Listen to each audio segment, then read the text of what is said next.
It's bigger than I thought it was.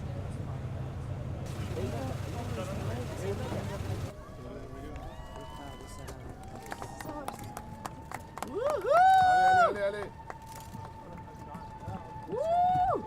Allez Bertrand. Et André. Just to say this. People watching it as it takes to the air, and that is quite, it is a really phenomenal sight, but also you're struck by how slow this plane is moving and how long this journey is going to take.